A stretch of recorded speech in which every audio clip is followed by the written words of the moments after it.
Bonjour à tous, ici Karl-Jean de la chaîne Karl Climbing pour Beta Grimpe.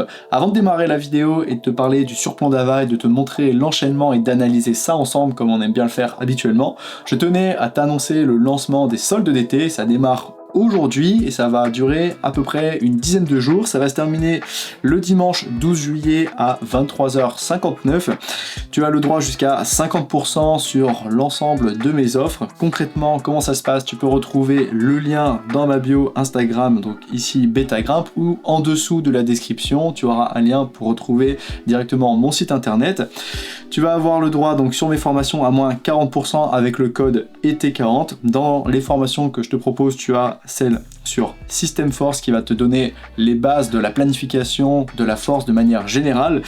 La formation doigt de titane pour tout ce qui va être la force à doigt, donc lié directement et spécifiquement à l'escalade avec la planification, l'entraînement, la physiologie qu'il y a derrière. La formation doigt d'acier pour ne plus jamais te blesser, savoir comment te prémunir des blessures avec la prévention, le fait de renforcer et de performer après les blessures. Ma formation roi du dévers pour tout ce qui est à très haut dévers, les techniques, comment on devient un meilleur grimpeur là-dedans. Et enfin, l'œil du grimpeur pour apprendre à mieux lire, à mieux comprendre comment faire des essais, comment travailler une voie, comment faire des essais flash, mais également à vue. Ça, c'est pour tout ce qui va être formation à 40%. Ensuite, tu as 50% sur les packs. Donc là, c'est si tu les regroupes avec le pack ultime qui reprend toutes mes formations, le pack intégral sur simplement toutes les formations sans les deux dernières System Force et doigt de titan. Et enfin, pack de force sur doigt de titane et le System Force. Je termine tout simplement avec mes services de coaching. Tu as moins 20% avec le code ET20 qui est valable sur l'ensemble de mes coachings, que ce soit 1 mois, 3 mois, 6 mois ou 1 an. Je te laisse regarder ça. C'est valable jusqu'au 12 juillet à 23h59. Le lien est dans ma description ou bien ma bio Instagram. Et passons à la vidéo tout de suite. Alors, on va parler enfin grimpe, le surplomb d'Havaï. Le surplomb d'Havaï, c'est une voie qui se situe dans le secteur, donc déjà à Freyr dans le secteur Le Pape.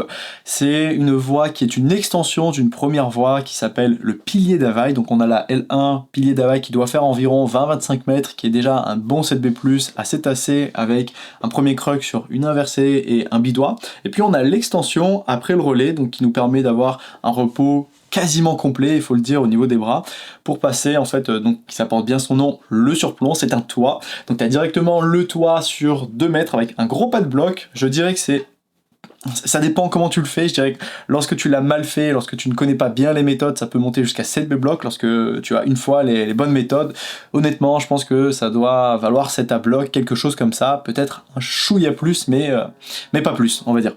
C'est une super voie, c'est magnifique, et j'ai envie de te parler de celle-ci parce que, en fait, il m'a fallu énormément de temps pour réussir cette voie, tout simplement parce que le relais de cette voie est pas inaccessible, mais on ne peut pas le voir, on ne peut pas le deviner du bas.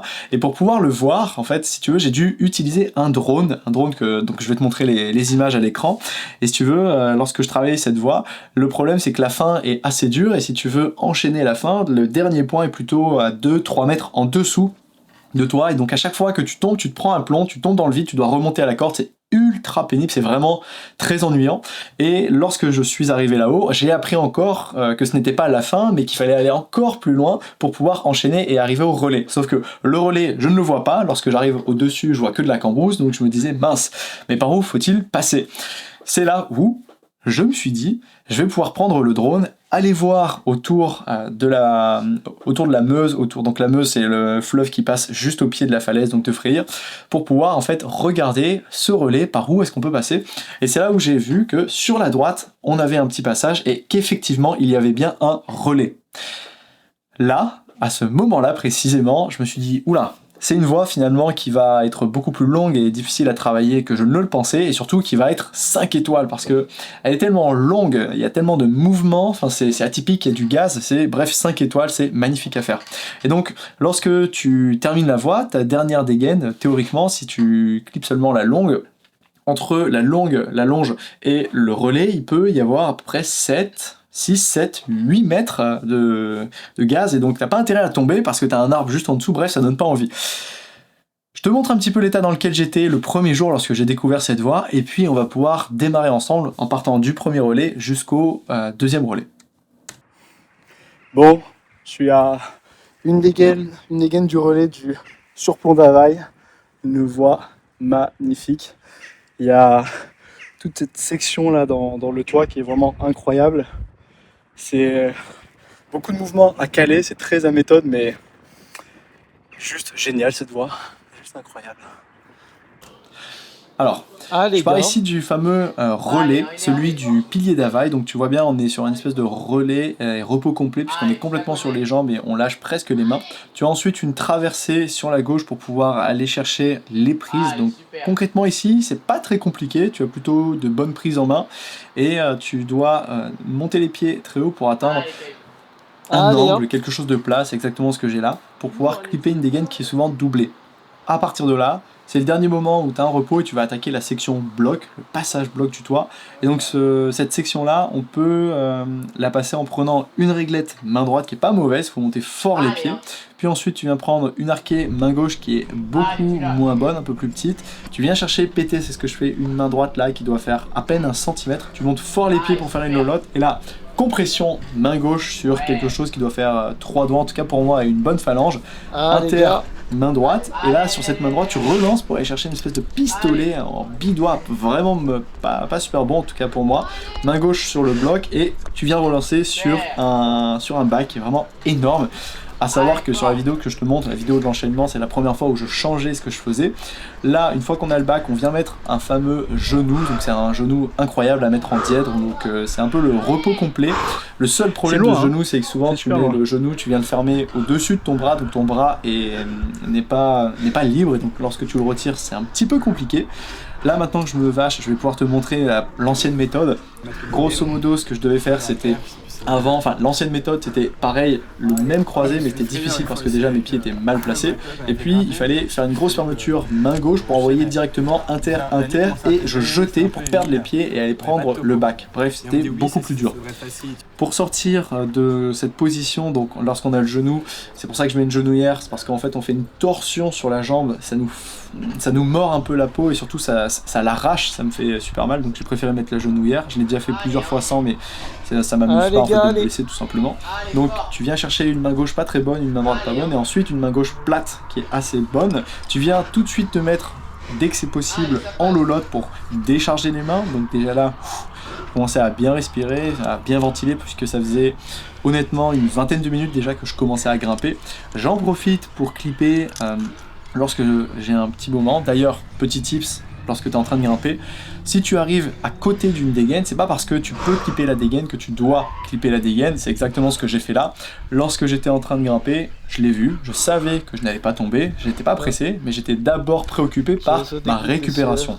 Une fois que je me sens un peu mieux, je balance les pieds sur la droite en AD, donc tout en équilibre, pour venir sur cette proue ici et me remettre un peu en grenouille. Donc là encore, on arrive sur un nouveau repos, donc ça reste un repos actif. Apparemment, des grimpeurs arriveraient à lâcher les mains. Moi, c'était hors de question, impossible. Je n'arrivais pas à le faire, j'étais obligé de délayer activement, donc en tenant quelques prises. Alors, il n'y a pas beaucoup de points, hein, tu vois, mais quand même.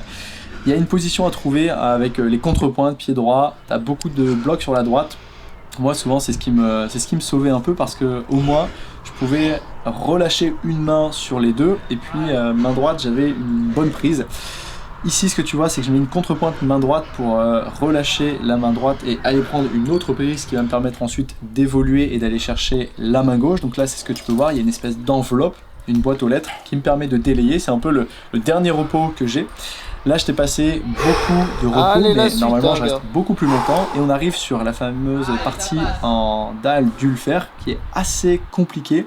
En fait, le plus dur, si tu veux, sur ce passage-là dans la voie, c'est tout simplement de trouver la bonne position pour se remettre dedans et basculer sur la gauche sans revenir vers la droite. Parce qu'à chaque fois que tu viens de te mettre en opposition, la seule chose qui se passe, c'est que ton corps te pousse inexorablement vers la droite, donc qui t'éjecte, si tu veux. Ce que l'on cherche absolument à éviter, et ça m'est déjà arrivé de zipper puisqu'on est vraiment sur quelque chose de plat et de patiné. La solution que j'ai trouvée, ça aura été de monter mon pied gauche sur un tout petit pied qu'on voit assez net, franchement tu ne peux pas te louper, je pense qu'il est assez bien marqué à ce niveau-là. Je viens chercher en épaule avec le pouce, c'est le pouce qui me permet de me pousser vers la droite si tu veux, enfin la gauche, avec le genou, et puis je viens mettre au-dessus la main droite pareil avec le pouce, et là c'est le coude qui vient taper contre la roche pour me repousser à gauche et libérer les pieds, monter le pied droit très haut, très haut. Et donc là, il faut vraiment être bon dans les pieds et pas trop traîner. Je mets les pieds un peu en AD, je viens chercher une épaule, main gauche, je balance les pieds en lolotte sur le côté, en étau, pour réajuster les mains. Donc là, j'ai un peu chipoté, je fais n'importe quoi avec les pieds, j'ai cru que j'allais me la coller honnêtement. Je relance main droite une fois, ce qui va me permettre de remonter la main droite, la main gauche. Là, j'ai à bout de bras, j'ai à bout de doigt, je suis vraiment pas bien. Normalement, je l'ai pleine main, mais là, je l'avais seulement à bout de doigt. Je remonte encore une fois les pieds parce que j'étais trop bas. Je viens retravailler la main droite qui est salvatrice. Je balance les pieds sur le côté, je fais attention à ne pas zipper. Je relance main gauche une fois sur une réglette, puis une deuxième fois sur plutôt une poire, quelque chose qui ressemble exactement à ça. Et là, on fait attention, dernier effort pour aller chercher la main droite que je viens de récupérer, qui est en soi un back. Quand je dis un back, c'est 30 mm à peu près, il faut voir ça comme plutôt un boudin, donc on met bien les mains de cette manière. Et là, ça faisait honnêtement, je pense, plus de 25 minutes que j'étais en train de grimper et j'étais à bout. J'étais vraiment sur des backs en temps normal, aucun problème. Il ne manque plus qu'à faire le rétablissement, donc le réta, en faisant une paume de main et un talon. Mais j'étais tellement mal que là, j'étais en train d'hyperventiler. Si tu veux, il n'y a pas longtemps, pour te donner un ordre d'idée, j'ai fait un test d'effort, je suis monté à 193 BPM au max. Lorsque j'étais à cet endroit pile, j'étais à 188, j'hyperventilais, je n'arrêtais pas de souffler, bref, c'était horrible, c'est la première fois que ça m'arrivait. Donc là, tu me vois sortir, je mets le talon, je m'applique sur la main gauche et je viens sur la main droite en paume de main et je viens saisir une main gauche et un back à aller sortir et après, tu sais que t'as enchaîné, je te laisse écouter ma célébration. J'étais vraiment très content, évidemment. Ok. Il y a des vues. Ah putain. Yes. Oh la voix. Mon Dieu. Et avant de te montrer un petit peu ma réaction à chaud lorsque je descends, je tenais à te dire que lorsque j'étais là-haut, tu sais, j'ai hésité, je m'étais dit, ah, si j'arrive au relais, je vais certainement me jeter, et puis je vais faire un salto, quelque chose. Non. Lorsque je suis arrivé là-haut, j'ai vu la hauteur, j'ai vu la distance, je me suis dit, jamais de la vie je le fais, je vais me prendre l'arbre, c'est une très très mauvaise idée, j'ai pas du tout envie de foirer en fait ma vie et de me faire mal. Donc, je ne l'ai pas fait. Par contre, lorsque j'arrive là-haut, waouh, mais shot d'adrénaline si tu veux, c'est l'une des voies, je pense que c'est l'un des 8A qui m'a demandé le plus d'efforts pour déchiffrer la voie, comprendre ce que je devais faire et surtout enchaîner. Ce qui est assez drôle, c'est encore une fois le cas à Freyr, c'est qu'il m'aura fallu en fait déchiffrer tous les mouvements et toutes les méthodes pour pouvoir enchaîner la voie, et lorsque j'ai eu à ma connaissance l'ensemble de ces méthodes, j'ai pu enchaîner dès le premier essai. Donc ça, c'est quelque chose d'assez récurrent, je trouve, à Freyr. C'est pas tant une question de force, mais plutôt de résolution de puzzle, d'avoir toutes les connaissances nécessaires et surtout toutes les informations en ta possession pour pouvoir faire les choix éclairés. Et surtout après, bon, évidemment, il y a tout ce qui va être l'aspect visualisation, mémorisation, exécution, rester lucide sous la contrainte de l'effort, ça c'est pas évident. Je te dis, en fait, j'ai grimpé 30 minutes dans la voie. Ça fait partie de ces voies, de l'une des voies les plus longues, si ce n'est la plus longue. Je pense que la deuxième plus longue, ou la plus longue, ça a été le 8A+, Kings of Metal, qui est certainement, encore à ce jour, la plus belle voie, où l'une des, je ne sais pas si je les mets les deux sur la même piédestal, mais en tout cas elles sont très proches, ce sont deux voies magnifiques, les plus belles voies que j'ai grimpées. C'est un 8A hyper tassé, je trouve, c'est un peu abusé. Après, on est à Freyr, j'espère que ça sera de bon augure pour Nice. Et avec tout ça, pour finir, je te le redis une dernière fois, je lance les soldes d'été à partir d'aujourd'hui, le lien est dans la description, tu as jusqu'à moins 50% sur l'ensemble de mes produits. Je te laisse regarder ça tranquillement, sinon ça se passe également sur Instagram. Je te dis à la prochaine, porte-toi bien, et je te laisse tranquille avec la fin de la vidéo. Je suis un peu fier d'avoir fait ça. Et voilà, 30 minutes, hein. 30 minutes. Et 15 minutes de pause. Ah, t'étais pas sur un seul. J'étais limite. Ah, j'étais limite. Yes man. Allez, C'était ouais, beau, merci. hein. Ouais, super. Ouais. Putain, sur la sortie, sur le réta, tu m'as J'ai stressé. fait non. Ah Tu ouais, m'as stressé d'un non, coup, mais je me suis dit, c'est pas putain, bien. le con, s'il se la colle de là-haut, il Ah va ouais. direct dans l'arbre. Et tu sais, je pensais à la chute et je me dis si je tombe, je repars pas. C'est tellement ça m'a brisé, Ouais. ça m'aurait brisé mentalement, je dirais pas aujourd'hui. Merci beaucoup, franchement. Ça y est. C'est le meilleur des scénarios là. Ah, franchement, c'était magnifique. Hein. Et L'énergie que tu mets. C'est bon, hein, maintenant tu vas dans le 8C, c'est bon. franchement, c'était classe.